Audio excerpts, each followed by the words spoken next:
Hello, welcome back. If you're new here, my name is Douglas Johnson. I'm a certified yoga teacher at the advanced 500-hour level. I am an ordained minister. I'm a Kirtan artist, amongst other things, and today I wanted to talk about faith.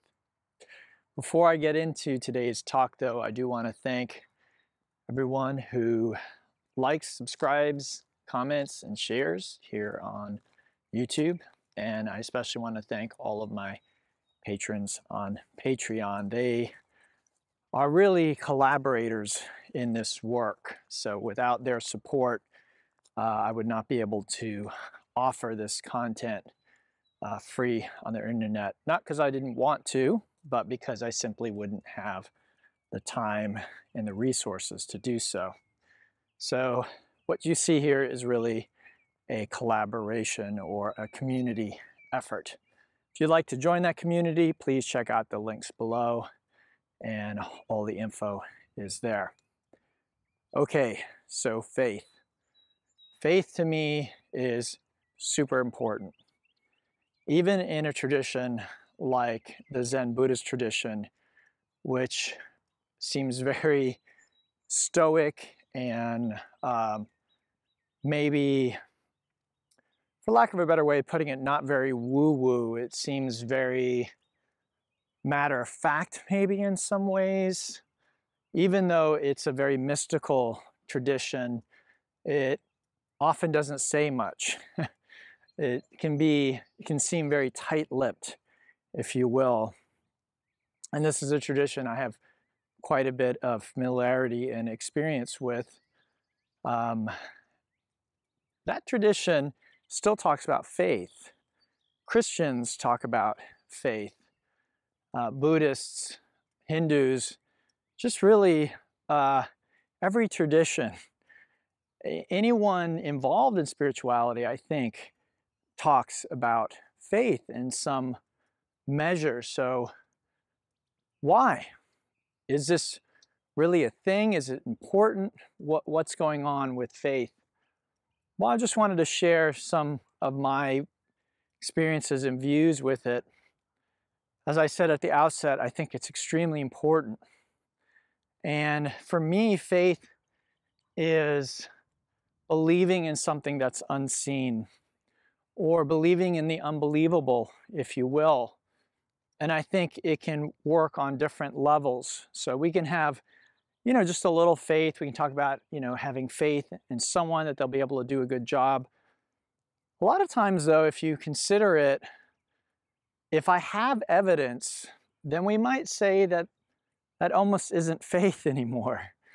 So, if you've done a good job for me many, many, many times, and then you express doubt about being able to do a good job, and I say, well, I have faith in you. This may not actually be accurate. It may not be faith, rather it's I have experience from the past that tells me that you'll once again do a good job. So I just want to point that out, because just because we use the word faith doesn't mean it's necessarily what I'm actually referring to in this talk.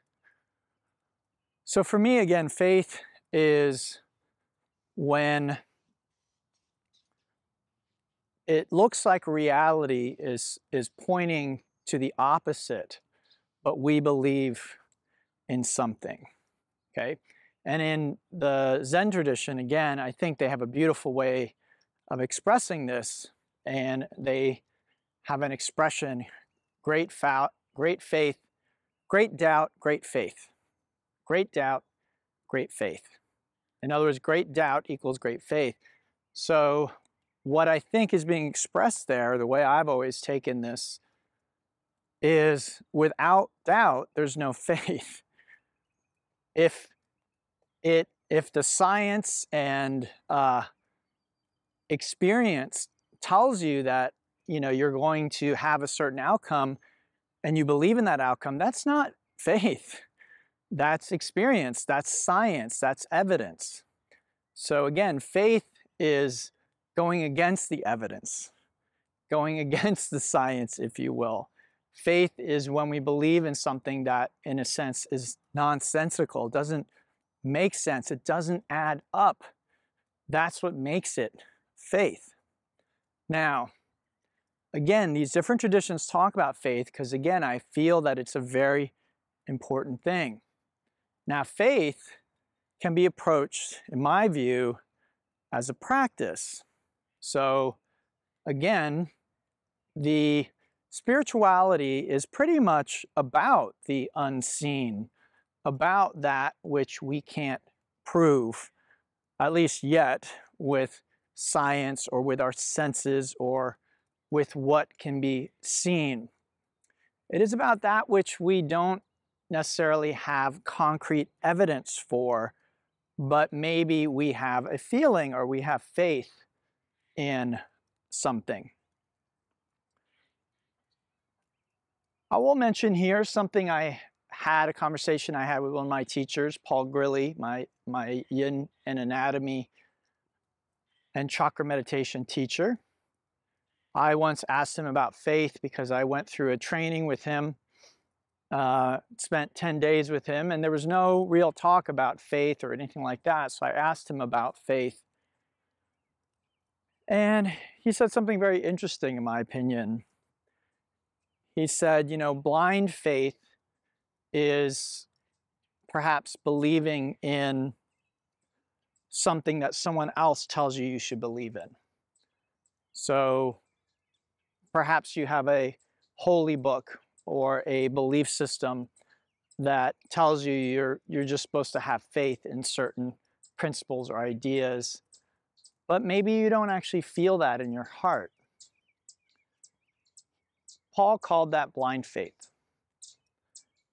He contrasted that with what I guess he would probably call true faith, which is when listening to a teacher or reading a scripture, you just have this feeling that, again, you can't, there's no evidence for it, you can't prove it, or it wouldn't be faith, but you just have this feeling, I know that's true. Or I know I should believe this person or believe in this person. That to him was true faith, and I am inclined to agree with him, because you may hear certain people who, in a sense, try and force faith on you, and that isn't my relationship with faith or my experience with faith. That isn't really how it's useful or how it's shown up for me on my path. Rather, it's something that arises naturally, or it's something that when I am faced with difficulty, it's something that I can reach for or dig for or try and find. And this has been very important to me over the last year. Many of you know that I feel like I'm out of it at this point, but last year I really went through a dark night of the soul. One of several that I've been through. This one, though, was pretty intense and somewhat unexpected. I've been on this path for quite a while. I maybe had thought those types of experiences were behind me. Sure enough, not, which is great, because again, we always have more we can learn, and a dark night is a very humbling experience, and generally it's good to be humble. So it was a very powerful experience, but in that experience, I really had to, at times, lean on my faith. So I wanted to highlight 3 aspects of faith, or 3 ways that faith can be practiced or show up. I'm not exactly sure how to phrase this, but I just wanted to look at this today with you. So the first faith that we might discuss is faith in the universe, faith in God, faith in the source, whatever you might want to call it. And I think this is how it's most often spoken about. At least in some traditions, you know, have faith that God has your back, or divinity, or the universe is a good place, these types of things. So this is faith in some kind of cosmic energy or order, and it can be seen as faith in something outside of yourself. Another kind of faith is faith in ourselves. So in at least some traditions, we are seen as creatures, meaning we were created. So whatever this divine order or source is, whatever name you want to give to it, I don't really care about that. So a God, source, universe, Tao, whatever.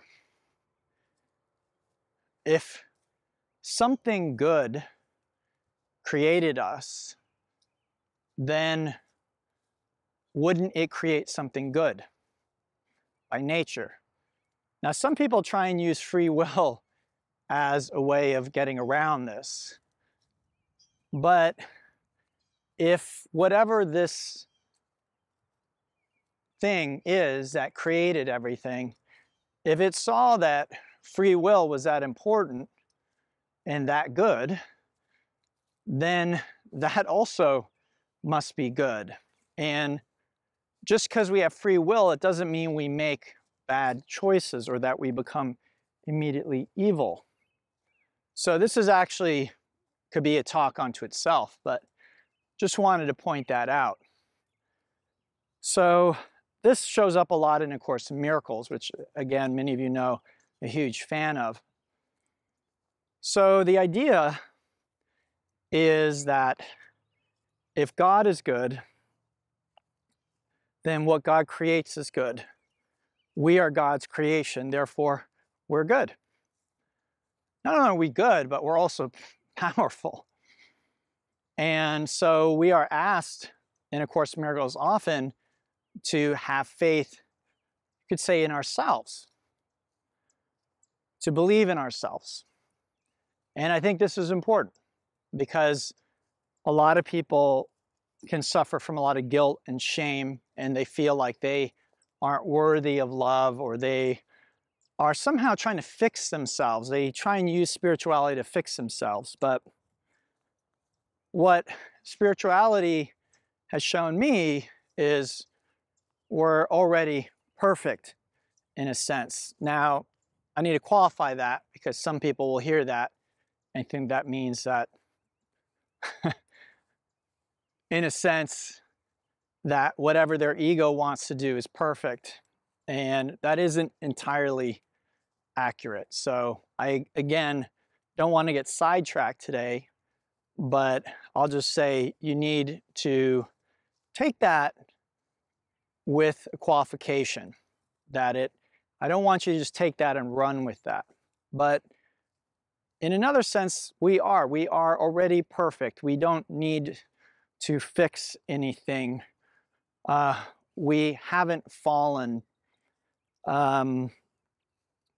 We don't need to become more spiritual. We can't become more spiritual. This was the nature of, I believe it was my last talk, where I was talking about how you can't become what you already are.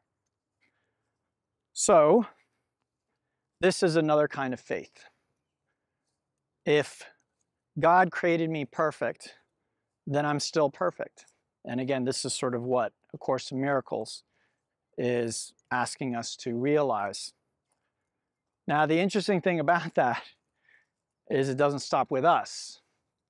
So faith in others, this is the third aspect of faith I wanted to speak about. So as much as it might seem that when I look inside of myself and I look outside of myself at other people or the world, I see something very flawed, imperfect, problematic, full of hate, inequality, violence, injustice. What we're asked to do, at least in A Course in Miracles, and I do think these are powerful practices and important practices. Instead of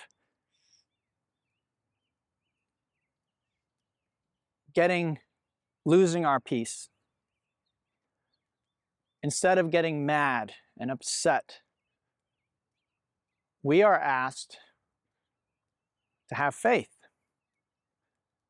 and to see that despite the fact that we can judge ourselves as imperfect and we can judge others as imperfect, that this isn't the ultimate reality.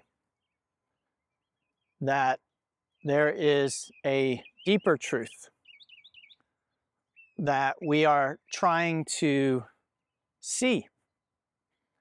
And the way that we are trying to see this, again, is through use of faith. That faith is a practice. I am not denying for 1 second that the evidence, your senses, and what we might call common sense tells us that it's not true, that other people are sinners, we are sinners, the world is imperfect, God doesn't exist, right? It's very easy to believe that, and the evidence is there. And again, this is maybe why it's called common sense, because it's common. It's obvious. But I'll remind everyone listening, this is not what spirituality is about. Spirituality is about tuning into, you could say, listening for the still, quiet voice behind, underneath the din of what we call the real world, the material world. And I'm not telling you to go out and do anything silly or tell everyone that, none of this is real. Statements like that are true in one sense and not true in another sense. This is where sometimes if you went to a Zen teacher and said something like, nothing is real, there's nobody here, you're not there, I'm not here. And in one sense, this might be a true statement, but the Zen teacher might take his stick and hit you with it. And when you're like, ow, why'd you do that? They're like, okay, if there's no one here, what's the problem?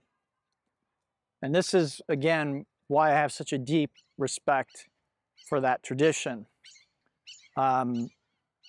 Because they saw and anticipated a lot of these pitfalls that we can fall into. So it's very easy with the realization of what I'm talking about to then try and deny the reality that's in front of us. But in my experience, that's a mistake in the long run. Sure, when we first have this realization, it can be very powerful. And we might try and deny our previous perspective and say, well, none of that is real. But it has a reality to it. I'm not going to say that it's ultimately real, but temporarily it's real. Just like a dream. If I have a dream, in a sense, it's not really real because I wake up and the reality in which that seemed to be the dream was occurring so instantly disappears. It seems like, well, that's not real. But in another sense, you experience what you experience as much as it doesn't align with this reality. If you were visiting the Grand Canyon in your dream, you were seeing sights and hearing sounds and having conversations. Okay, so in a sense, you had those experiences. Now, in conventional terms, we say, well, those weren't real experiences. That was a dream experience. It was still an experience. It still had a kind of reality to it. So this is very much the way it is with spiritual truth as well. That in spirituality there is the truly real, which is eternal, unchanging, but also really unfathomable. We almost can't touch it with words or with intellectual understanding. We seem to be inside of this reality, and we seem to have access to it, but it's not really anything we can like pinpoint or put a finger on. And this is in contrast to what we would call physical reality, which again seems so solid and so real. But again, many spiritual traditions and teachers have proclaimed that it's not really real, that there's a deeper truth or deeper reality that has a more eternal solidity to it, and that's the spiritual reality. So it's important because, again, there have been people in the past, spiritual traditions, teachers, who tried to deny physical reality, and I'm not interested or trying to do that. But I am trying to point to this deeper, eternal truth.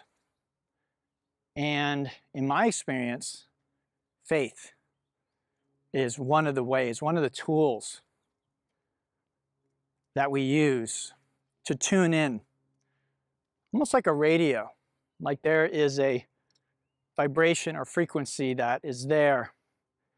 And one of the ways that we tune into it is by, in a sense, acknowledging what we see on the physical, but then because, again, of a perhaps feeling, we believe in something beyond that or deeper than that.